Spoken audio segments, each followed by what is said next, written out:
palengke ng General Santos City sa Mindanao, may batang namumukod tangi sa edad na 10 taong gulang lang, bihasa sa paglinis ng isda.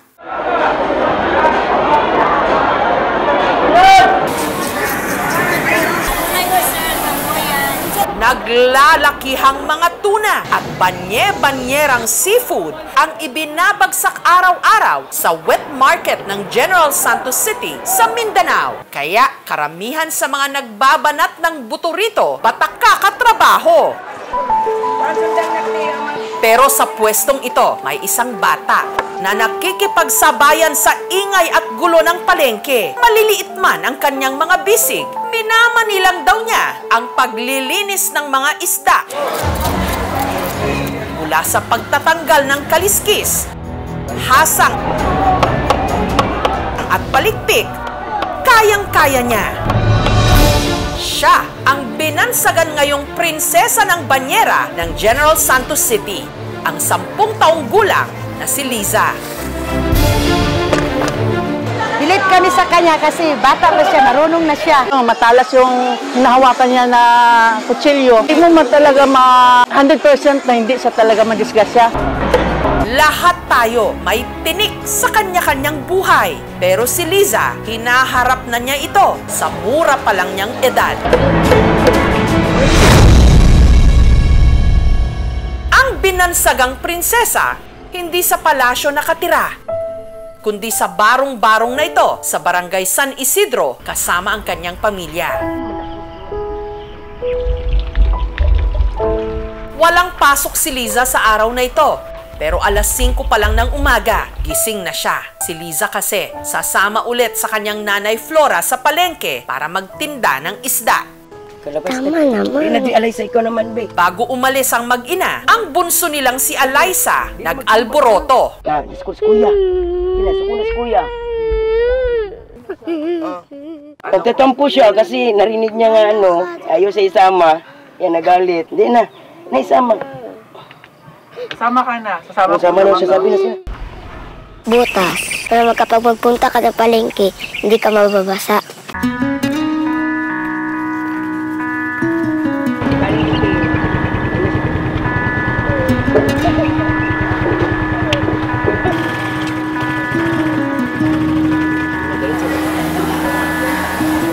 Yeah, palit daw tapis, tatlo.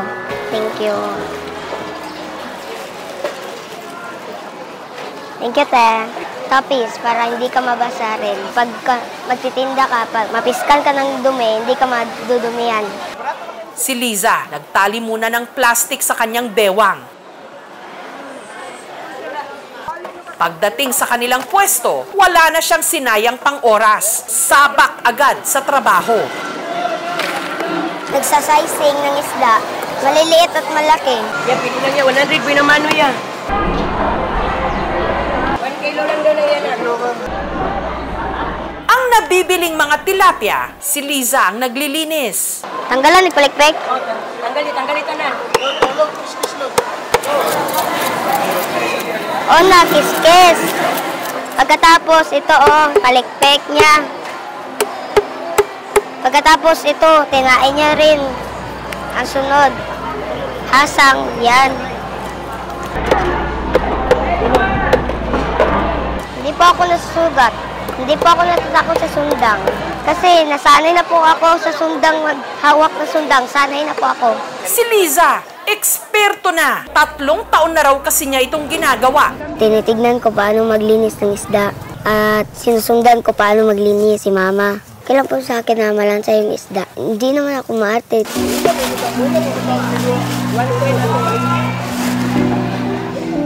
Pagkatapos tulungan ng kanyang nanay Flora, pumunta muna siya sa pwesto ng kanyang ninang Inday. At tumutulong ako kapag mapabos ang aking ninang, magaba din ako. Kapag masakit lang ang kanyang kamay, ako naman ang magtatadtad. Taga-pusa lang siya. Masipag po siya, mabait, matulungin. Kahit saan-saan po siya tumutulong. Binibigyan namin ng 100, 150 para meron siyang pangbaon. Ang ang mag-ina, kumikita ng 500 hanggang 700 pesos kada araw. Sobrang mahina talaga ang binta ngayon. Mapakain ko sila, mabigyan ko sila ng pangbaon ng masaya na ako, sir. Kahit wala akong pera sa wallet ko. Batid ni Flora na mula nung nag-viral si Liza, marami ang kumustyon sa kanyang pagiging ina. Pero bago raw siya husgahan, may gusto siyang linawin. Hindi ko sila inutusan, sir, sa totoo lang. Kusa silang tumulong sa akin dahil alam nilang nahihirapan yung ina nila. Dahil may sakit na po siya eh. Sakit ang ulo niya, yun. Masakit yung kamay niya, yun. Masakit lahat. Pati paan niya.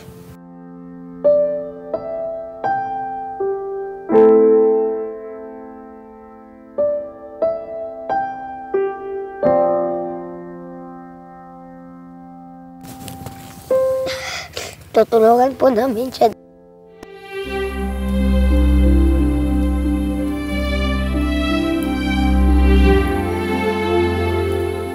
Si Flora, hiwalay na sa kanyang mister, kaya mag-isa niyang itinataguyod ngayon ang 6 niyang mga anak. Sumamag siya sa ibang babae, sir. O birthday ko po yung hindi ko in-expect na wala siya doon sa birthday ko. Hindi ko alam, may iba na ba siyang pamilya? Meron pa si Papa, pasaya kami lahat. Nakain kami ng maayos, makatulog kami ng maayos. Noon, wala na. Malungkot po ako doon dahil iniwanan niyo po kami.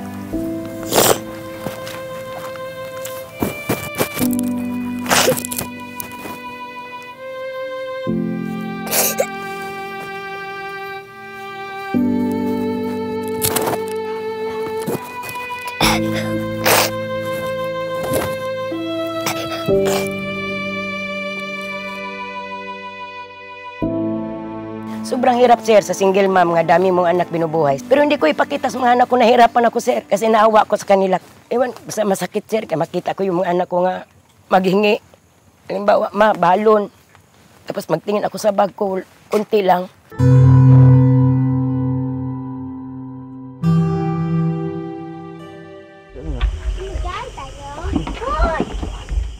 Pagka-uwi nila, sa halip na magpahinga, inasikaso muna ni Flora ang hapunan ng kanyang mga anak.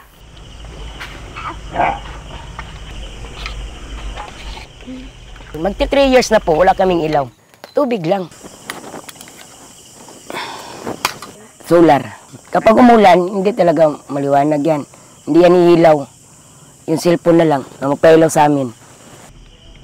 Hinihintay lang namin kung kailan mababalik yung kuryente dito. Ang kanilang kainan, ang siya na rin nilang tulugan. Sige ka. Yan ako sa imong paawoy. Yan na ba? Sige ka.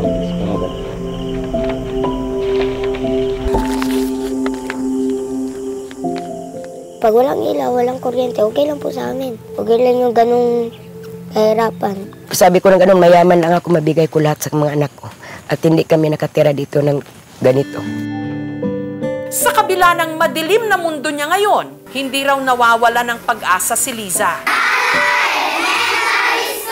Lalo't nagsisipag siya sa eskwela para maabot ang pangarap niyang maging doktor. Para kapag may sakit siya, ako ang magagaling sa kanya. Dahil nilagaan niya kami ng maayos at walang sakit. Kami naman na magtutulong sa kanya kapag malaki na kami. Grade 5 na si Liza. Kung gaano siya kasipag sa palengke, doble-doble raw pag siya'y nasa klase. Mababait na ang mga tao sa pagdagian sa mga isda. Prosigido po si Liza po sa kanyang pangarap po. Gusto niya talagang makapagtapos ng pag-aaral. At para po makatulong sa kanyang mga kapatid po.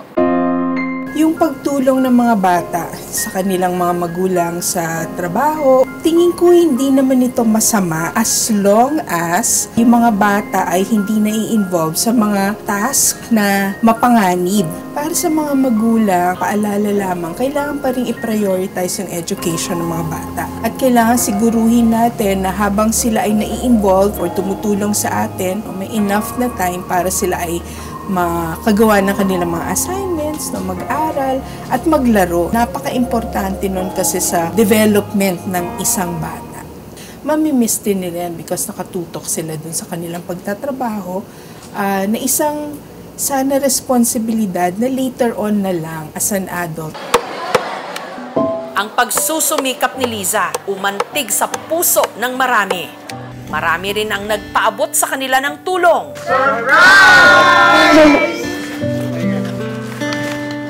Salamat.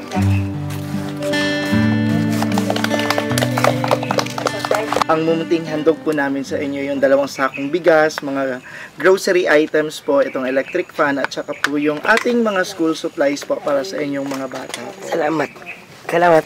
Binibigyan po namin kayo ng training voucher kung interesado pa kayo sa any training, no, entrepreneurial courses ito. Salamat.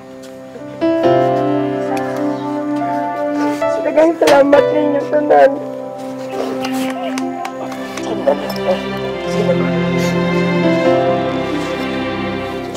Ma'am, meron po kaming bigay na electric fan din sila.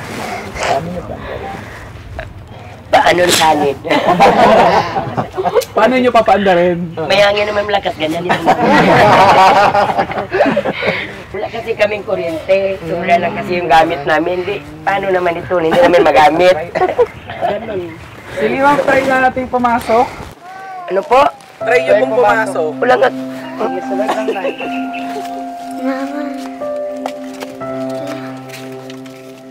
Ma'am, tignan nyo nga to. Ano to? Wala, kasama. Try nyo ma'am yung nasa taas. 2. Iilaw nyo 2. Uy, nanamisuga! Thank you tayo! Salamat kanyo, sir! Hindi namin mapakanog lamok.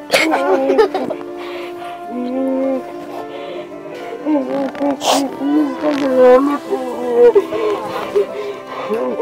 Sa tulo ka tuwing na mo pag-antos nga wala suga na dyan ko.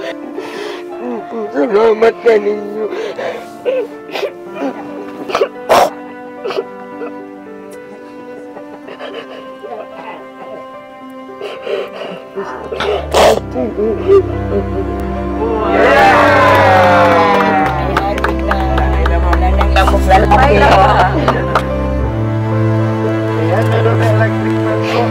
Salamat sa inyo.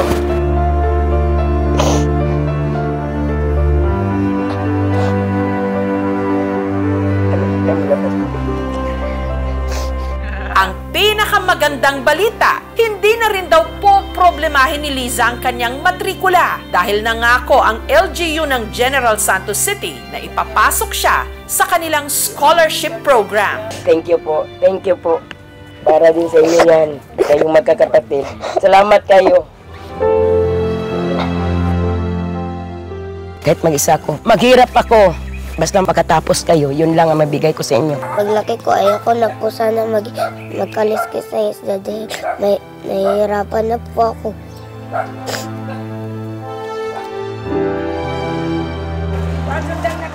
Habang ang ibang bata, hawak ay lapis at papel, si Liza, kutsilyo at banyera ang katuwang sa araw-araw. Sa murang edad, batak na sa buhay, samantalang dapat laro at aral pa sana ang kanyang mundo. Tanggalan ni Palikpik. Tanggalit na. Maaga siyang namulat sa mundong hindi dapat para sa mga bata. Isang tinik na realidad na kailangang gisingin tayong lahat.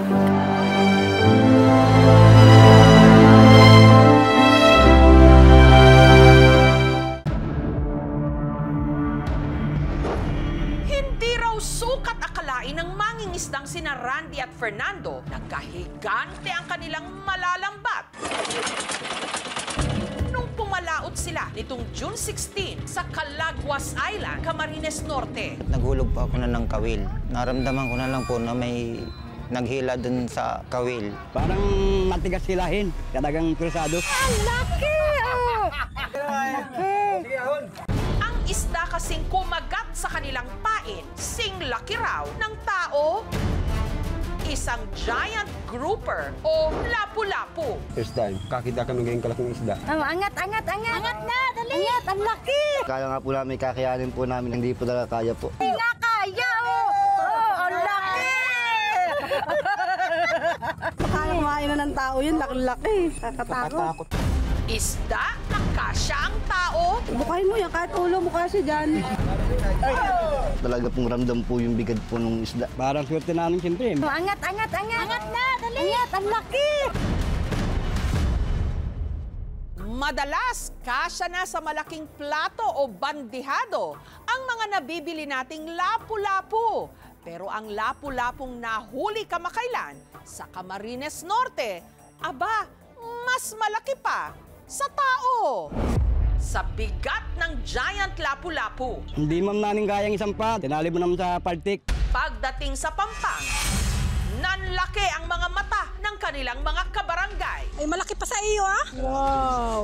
Kasya ka dyan. Isa lang makahuli. Kaya nung nakita po namin yung isda, ay talagang tumulong na po kami pag-ahon. Ang laki kasi yan! Laki! Angat na! Dali! Angat! Ang laki! Si Edwin, kasama sina Anthony at John Mark, sinubukan muna na mano-manong iakyat ang isda. Kaya nga po namin, kakayanin po namin. Kung hindi lang po yun, hindi maisap po. Buntot lang ay pamaypay na yung pili. Hindi po talaga kaya po. Sinuotan po namin dito sa may hasang po. Pagkasuot po namin ng hasang, sa may bandang tiyan naman po niya, tapos sa may buntot, talagang dinobli-dobli na po namin ng pagkatali. Kaya ang kanilang naging diskarte, itali ang giant lapu-lapu sa kawayan. Laki grabe. Baka kumain na ng tao yun, laki-laki. Kakatakot. Kasya na ang bata. Bukayin mo yan, kahit ulo mo kasi dyan. Laki! Dapat may aabot. Bigat ito! Pinahila nga daw yan. Hindi na naikarga sa bangka. Sa pag-angat pa lang ng isda, inabot na sila ng kalahating oras. Masakit po sa ganito po. Pagbuhat po nun sa may kawayang po, talaga pong ramdam po yung bigat po ng isda. Bakit na? Kaya na. Laki! Saang kilo! Dalian mo! Ayan na! Viral yan. Ang laki, aba. Lulang-lula raw sila sa laki ng lapu-lapu na nasa 6 feet ang haba. Mas matangkad pa sa kanila at ang tinatayang bigat nito, 150 kilos. First time po ma'am namin nakakita ng ganon.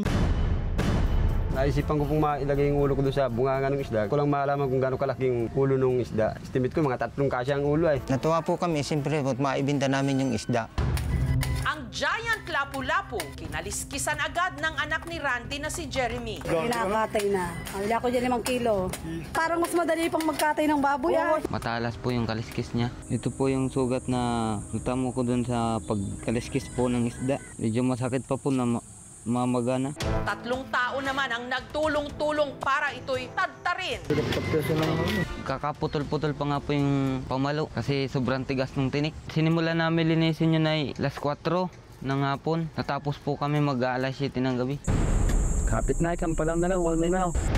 Ang karagatan ng Camarines Norte, sagana raw talaga sa naglalakihang mga isda. Nito nga lang nakaraang taon, sa bayan ng Mercedes, may nahuli na ring giant lapu-lapu na ang bigat naman, 200 kilos. Naibenta ito noon sa halagang 27,000 pesos. Merong 162 different species ng grouper or lapu-lapu, ranging from fish na 6 or 8 inches lang kahaba to fish from 6 or 7 feet at ang bigat nila can range from 300 kilos to 500 kilos. So the lifespan of a big grouper can range from maybe 30 years, 50 years. Ang mga places kung saan natin sila mahahanap ay maituturing natin na medyo maganda pa ang level of biodiversity. So kung sila ay nahahanap sa Camarines, ibig sabihin nun, relatively rich pa yung reefs ng Camarines. Kasya na ang bata. Bukayin mo yan, kahit ulo mo kasi dyan. Laki! Dapat may aabot.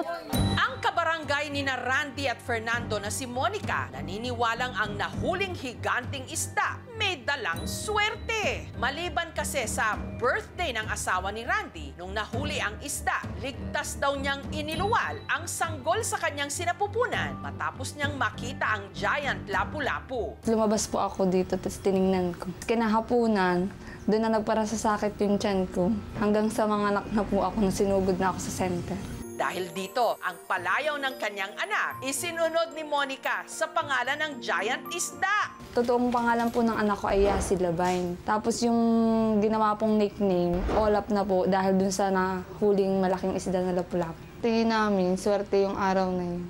Bakit na? Kaya na. Laki! Taang kilo! Pero kung meron man daw talagang buenenas nung araw na yon, walang iba kundi sina Randy at Fernando. Ang giant lapu-lapu kasi na kanilang nahuli na ibenta nila sa halagang 20,000 pesos. Ang kita, binaghatian nila. Binalatuhan din ang mga tumulong para maiahon ng isda. Parang swerte namin siyempre. Biligan kami ng ganong pagkakataong kahulong malaki-laking isda, di malaki-laking pira. Swerte po yan. Nagamit pa po namin yung kinita sa birthday ng stepmother ko.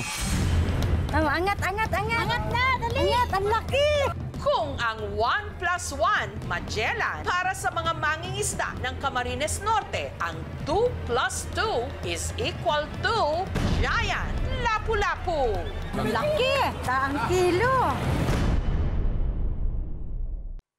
Thank you for watching, mga kapuso. Kung nagustuhan niyo po ang videong ito, subscribe na sa GMA Public Affairs YouTube channel. And don't forget to hit the bell button for our latest updates.